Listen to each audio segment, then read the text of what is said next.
guys, so this is one of those moves that it seems like everybody and their uncle is doing these days, or at least I've seen it in a lot of videos, and it seemed like everybody on the festival circuit in the spring was doing it. What is it? Well, it's basically a continuous set of forwards, no-beat tosses that go either, depending upon what flavor you like, over your shoulder or over your elbow. Either one works, right? It's a bit of a challenge to get down, I'm not going to lie. This is one of those juggling-inspired moves that requires you to really be on your game, both with your throws and your catches. But fortunately, it's one of those moves that's also very, very easy to break down if you want to go step-by-step through it. So here's how I started working on getting this move down, which was, first and foremost, clearly the absolute basest element of this is to be able to go split time, same direction in wheel playing like this, right? But you've got to be able to do this continuously with tosses going over the back side of you.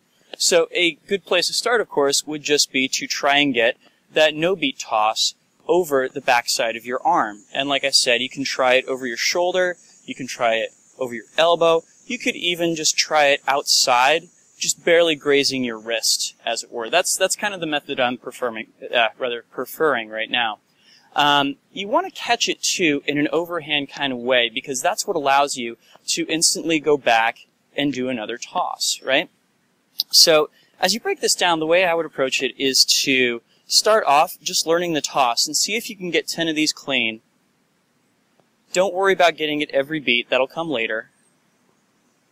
And then work on getting it down with the other side. Again, see if you can get it so that you've got just 10 beats where you can get the throw. And then it's actually time to start working to see if you can get those throws continuously.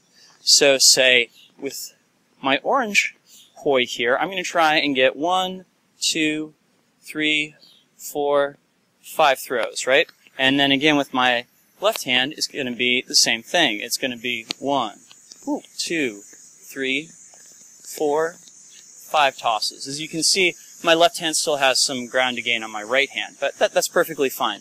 Once you've got the tosses down with each side, and you'll notice that as I was working on this, I was keeping the poi in my other hand rotating. That's both so that you've got the experience of making those tosses while something's going on in your other hand, but also so that you can practice keeping the timing together, because of course that split time feeling is really, really crucial for this.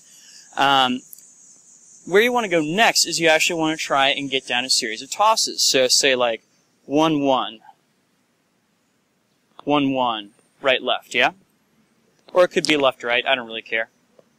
1, 1, 1, 1. And the way I usually practice these is I'm going to say, okay, so on day 1, I'm going to do 1, 1, and I'm going to do that 10 times, right? 1, 1.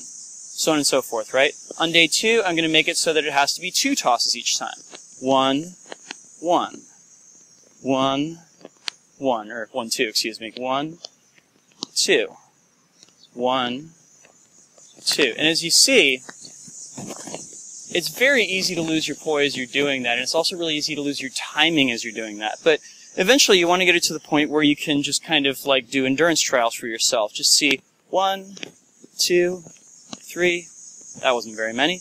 1, 2, 3, 4, 5, for example. And just try and get yourself on endurance, and eventually you'll get to the point where you can play games like Ted and Keith and Tom Grenier were at Vassar, where you're literally trying to walk across an entire room doing that. I am not at that level yet, but I hope to be very soon. So, as you can see, it is a very complicated move, but if you take it piece by piece, you can put it together in a reasonably quick fashion, yeah? So, I hope this is of help to some of you guys out there, and yeah, happy practice. I will see you guys very soon. Peace.